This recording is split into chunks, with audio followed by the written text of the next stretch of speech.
ભરૂચ જિલ્લાના હાસોટ તાલુકાના ખરજ ગામે બિરલા સેલ્યુલોઝિક કંપની સામે આવેલી ગેરકાયદે પાર્કિંગની વ્યવસ્થા સામે તંત્રએ કડક કાર્યવાહી હાથ ધરી દબાણ દૂર કર્યું હતું. પાર્કિંગના કોન્ટ્રાક્ટર રઉફ મોહમ્મદ શેખ દ્વારા સિંચાઈ વિભાગની ખરજ માઇનોર કેનાલ પર ગુડ્સ વાહનો ઊભા રાખવા માટે કોન્ક્રીટનો સ્લેબ બનાવી બાંધકામ કરવામાં આવ્યું હતું. આ ઉપરાંત સરકારી જમીન ઉપર પણ વાહનો ઊભા રાખી પાર્કિંગ ફી વસૂલાતી હોવાના આક્ષેપો સામે આવ્યા હતા. આ અંગે મામલતદાર કચેરી અને સિંચાઈ વિભાગ દ્વારા અગાઉ નોટિસ પાઠવી દબાણ દૂર કરવા સૂચના આપવામાં આવી હતી. નોટિસ છતાં દબાણ યથાવત રહેતા તંત્રએ સ્થળ પર પહોંચી કોન્ક્રીટનો સ્લેબ તોડી દબાણ દૂર કરવાની કાર્યવાહી હાથ ધરી હતી.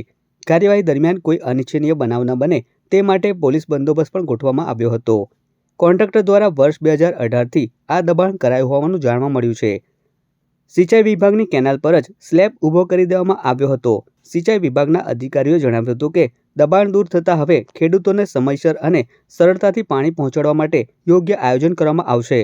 સ્થાનિકોમાં આ કાર્યવાહી અંગે સંતોષ વ્યક્ત કરવામાં આવ્યો છે. જ્યારે ભવિષ્યમાં સરકારી જમીન પર આવા દબાણો ન થાય તે માટે કડક દેખરેખ રાખવાની માંગ ઉઠી છે. મામલતદાર અને પોલીસ ઇન્સ્પેક્ટર સાહેબની અને કાર્યપાલક ઇજનેરની હાજરીમાં દબાણ દૂર કરવાની કાર્યવાહી કયા પ્રકારનું દબાણ કરવામાં આવ્યું? કોન્ક્રીટ રોડનું દબાણ કરવામાં